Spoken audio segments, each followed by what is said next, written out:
안녕하십니까. 암호화폐 정보를 전달해드리는 닥터 비트맨입니다. 주말의 시작 토요일도 슬슬 마무리되고 있습니다. 즐거운 주말 잘 보내고 계신가요? 최근 암호화폐 시장의 소폭 회복세로 투자 심리가 조금씩 올라가고 있는 가운데 긍정적인 소식들이 많이 나오고 있습니다. 과연 즐거운 토요일의 마무리는 어떠한 소식들이 반겨주게 될지 한번 같이 보도록 하겠습니다. 2020년 말부터 시작된 비트코인의 상승으로 암호화폐 시장에 수많은 변화들이 보이고 있습니다. 그중 가장 큰 변화는 암호화폐 시장에 대한 인식의 변화가 아닐까 싶은데요. 이러한 인식의 변화는 곧 암호화폐 시장으로 자금이 몰리게 되는 초석이 되게 되죠. 현재 비트코인의 경우는 탈중앙화된 화폐로서 나왔지만 실제적으로 자리를 잡는 방향은 제한된 발행량으로 인하여 무제한적 달러의 양적 완화로 인해 낮아진 달러의 가치로부터 자산을 지키는 안전 자산으로서 자리를 매김하고 있는 중이죠. 이러한 비트코인의 위치는 기존의 전통적인 안전자산이었던 금의 지위까지 노리고 있는 중인데, 많은 기관 투자자들의 포트폴리오에서 실제적으로 금의 비중을 줄이며 비트코인의 비중을 늘리는 현상들이 이를 증명해주고 있습니다. 이에 뒤늦게 비트코인의 가치를 인식해서 후회하는 기업이 나타난 것 같은데요. 놀랍게도 현재 미국의 비트코인 ETF에 발을 담근 뉴욕 멜론은행에서 소식이 나왔습니다. 이게 무슨 내용인지 한번 같이 내용 보도록 하겠습니다. BNY 멜론 펀드는 우리는 금이 아닌 비트코인 관련 투자를 했어야 했다, 이렇게 이야기를 하고 있습니다. 세계 최대 관리 은행이자 자산관리 회사인 미국의 금융기관 뉴욕 멜론 은행의 경우는 최근 자사 ETF 중 하나의 실적이 비트코인에 투자하는 기업을 포함하지 않아 큰 영향을 받았다고 합니다. 미 SEC에 제출한 자료에 따르면 지난해 비트코인에 수십억 달러를 투자한 기업이죠. 마이크로 스트래티지의 주식을 매입하지 않은 데에 대한 아쉬움이 담겨 있다고 하는데, 이렇게 기록이 되었었다고 합니다. 비트코인에 투자했다고 발표하면서 주가가 급등한 마이크로 스트래티지를 보유하지 않기로 한 결정으로 인해 펀드 실적도 타격을 받았다 이야기를 했다고 하는데요. 또한 금값의 약세로 주가가 타격을 입으면서 실적이 연쇄적으로 악화됐다 언급을 했다고 합니다. 현재 뉴욕 멜론 은행의 경우는 암호화폐 시장으로의 진출에 적극적인 모습을 보였지만 자사 펀드의 포트폴리오 비중은 비트코인보다 금에 치중했다는 것을 알 수가 있죠. 현재 후회하는 모습이 암호화폐 시장의 성장 가능성이 높다는 것을 보여주는 사례가 아닐까 싶은데요. 대형은행의 이러한 말 한마디가 암호화폐 시장에 대한 신뢰도를 훨씬 높여주기에 상당히 긍정적으로 볼 수 있을 것 같습니다. 이런 소식 하나하나가 당장의 가격 상승에 영향을 주지는 않겠지만 계속해서 쌓이다 보면 머지않은 미래 이러한 내용들을 기반으로 가치는 가격에 수렴하게 될 것입니다. 눈에 직접적으로 보이지는 않지만 암호화폐 시장의 내재 가치는 계속해서 올라가는 중인 것이죠. 현재 암호화폐 시장의 경우는 계속해서 인식의 변화가 이루어지고 있는 것을 볼 수가 있습니다. 하지만 아직까지도 그저 도박, 투기로 보는 인식이 있다는 것이 참 아쉽지만, 한편으로는 그만큼 성장할 수 있다는 사실이기에 지금 암호화폐 시장에 투자를 하는 투자자분들에게는 긍정적인 소식으로 볼 수 있을 것 같습니다. 현재 암호화폐 시장이 이제 비트코인이 단순 가격적인 측면 6천만원, 7천만원, 8천만원이기에 더 이상의 성장은 힘들다, 이제 오를 만큼 올랐다 보시는 분들이 많으신 것 같은데요. 하지만 저는 절대로 이러한 생각에 동의하지 않습니다. 암호화폐 시장은 아직 스타트 라인에 서 있지도 않다고 생각을 합니다. 가파르게 논의되고 있지만 암호화폐 시장에 대한 제도도 아직 정확하게 정해진 바가 없죠. 미 SEC의 경우는 비트코인 ETF가 아직 승인이 나지도 않은 이 시장을 어떻게 끝났다고 볼 수가 있을까요? 현재 암호화폐 시장에 투자하신 분들의 경우는 금융의 혁신이 이루어지고 있는 그 과도기에 투자를 하고 있다 생각합니다. 여러분들의 인생이 몇 없는 기회가 지금의 암호화폐 시장이라고 생각을 하는데요. 이는 절대로 조금의 과장도 없습니다. 현재 암호화폐 시장에 투자하신 분들의 경우는 10년 뒤에 돌이켜봤을 때 10년간 내가 가장 잘한 일 중에 지금 이 시기 암호화폐 시장에 투자를 한 것을 꼽을 가능성이 상당히 높다고 생각을 합니다.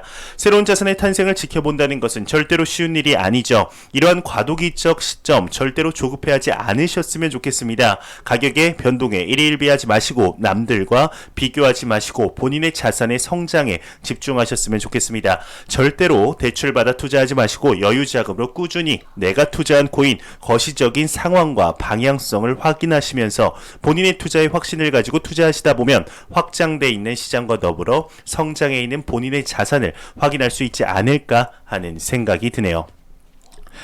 이런 상황 속 앞선 기사에서 나온 마이크로스트래티지에 관한 내용이 또 하나 나왔습니다. 마이크로스트래티지의 경우는 암호화폐 시장 관점 측면 상당히 의미가 있는 기업이죠. 나스닥 상장사 최초로 암호화폐 시장에 공식적으로 투자를 하며 기관 투자자들의 트리거 역할을 했다고 해도 과언이 아닐 정도이죠. 기관 투자자들을 위한 비트코인 컨퍼런스 개최와 투자 백서까지 만들어 배포를 하였었습니다. 이러한 기업의 마이크로스트래티지의 기업의 재무 보고서가 공개가 되었다고 하는데요. 계속해서 비트코인의 보유 수량을 늘리겠다 이야기가 나왔다고 합니다. 한번 내용 같이 보도록 하겠습니다.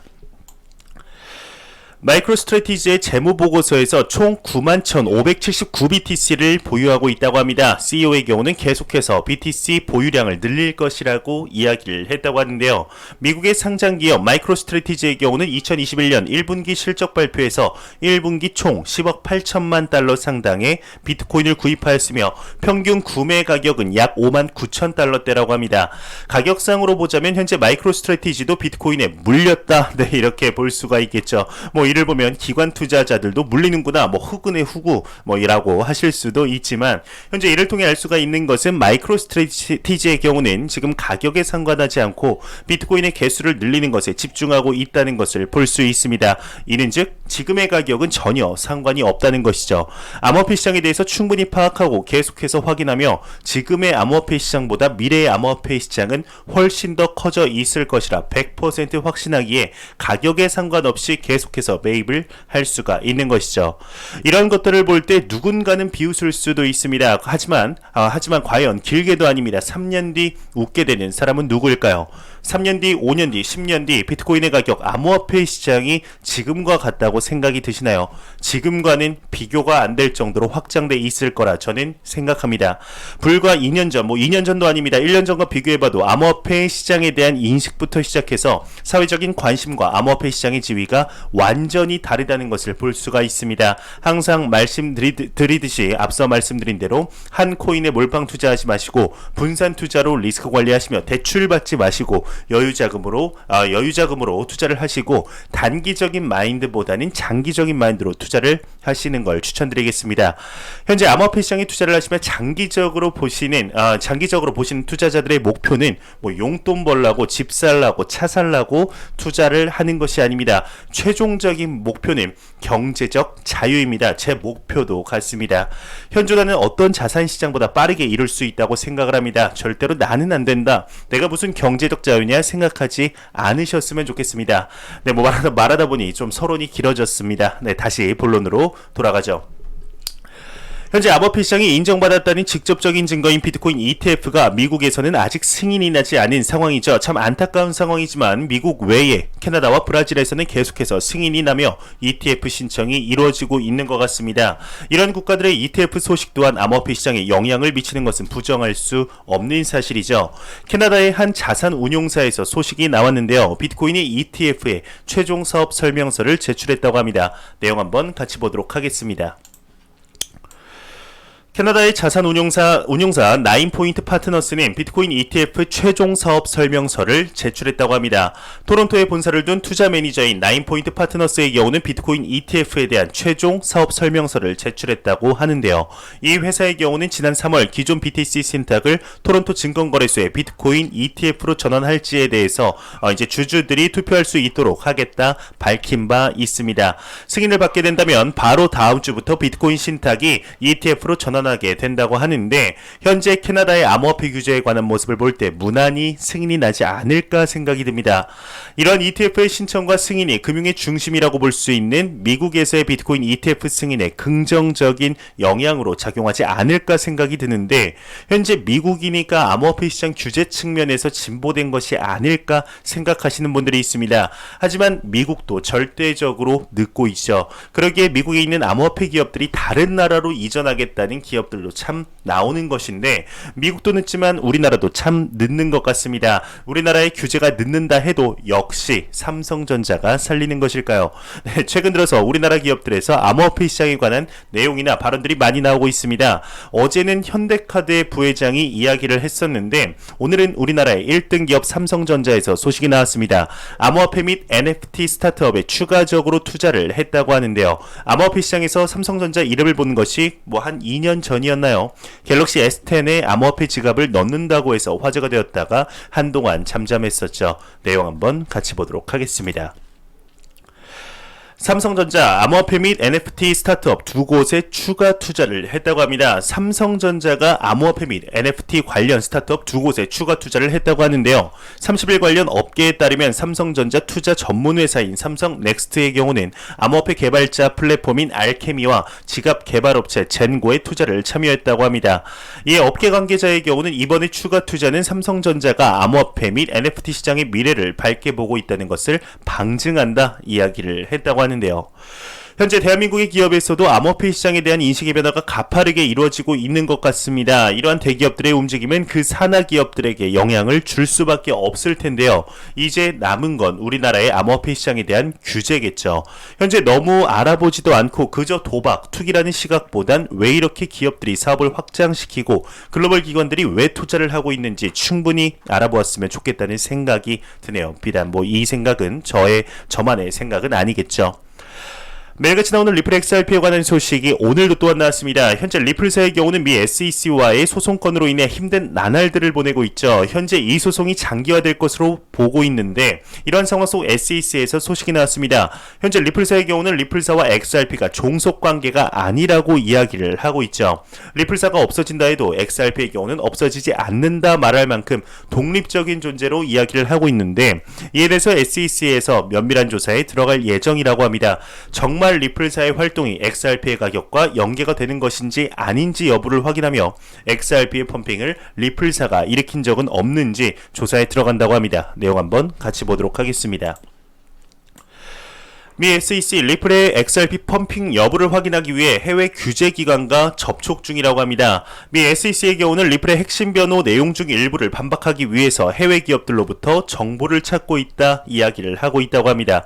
특히 앞서 말씀드린 대로 리플의 활동이 XRP 토큰 가격과 연계되는지 여부를 파악하려고 하는데 유일한 방법이 해외 거래소에서 일일 거래 데이터를 입수하는 것이 가격 연계를 판단할 수 있는 유일한 방법이라고 하네요. 하지만 이러한 것에 꼭 응해야 하는 법적 구속력은 또 없어 보입니다. 밑에 SEC의 요청은 법적 구속력이 없다라는 부제를 한번 보도록 하겠습니다.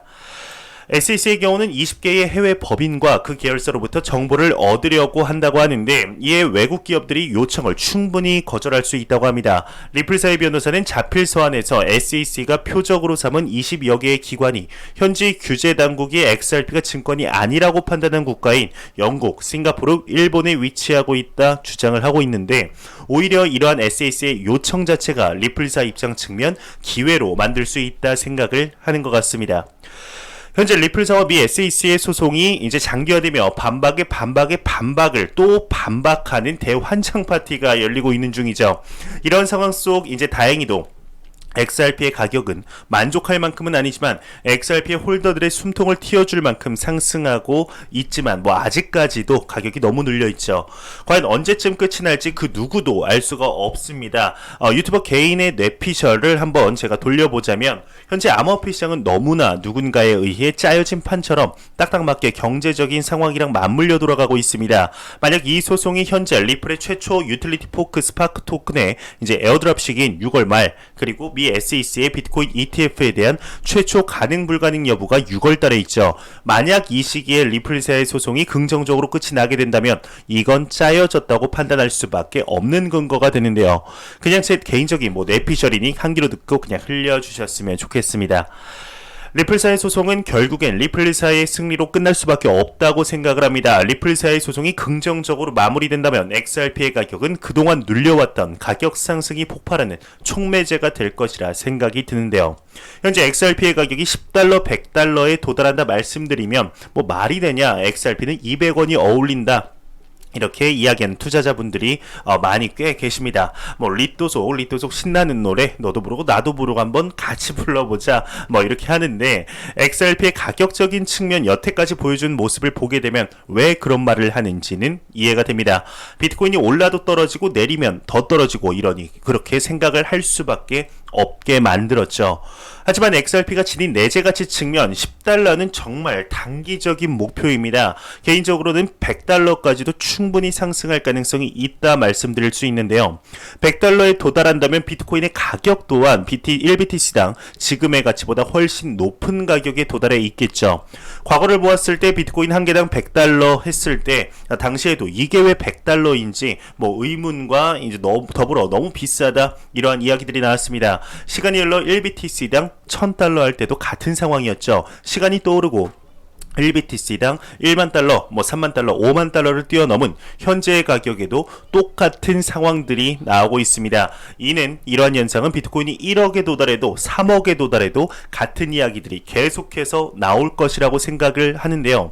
XRP 또한 50원대, 100원, 300원, 500원, 1000원대도 비싸다는 의견들이 지배적이었습니다. 현재 1달러를 넘은 가격에도 리또속 이야기들이 나오고 있죠. 똑같습니다. 5달러, 10달러 때는 이런 이야기들이 안 나올까요? 아주 높은 확률로 나온다고 생각을 합니다. 가격을 보느냐, 가치를 보느냐에 따라서 많은 것들이 달라지게 될 텐데 과연 XRP가 10달러, 100달러에 도달했을 때 지금의 XRP를 보고 비웃는 투자자들이 과연 어떻게 이야기를 하게 될지 기대가 되는 것 같습니다. 네, 제가 준비한 소식은 여기까지입니다. 영상이 도움이 되셨다면 구독과 좋아요 그리고 광고 한 편만 처음부터 끝까지 시청해 주시기 바랍니다. 이 채널은 오직 광고 수익으로 운영이 되게 됩니다. 항상 영상 시청해 주시는 시청자분들, 구독자분들 너무나 감사합니다. 저는 다음 영상으로 찾아뵙도록 하겠습니다. 지금까지 닥터 비트맨이었습니다. 감사합니다.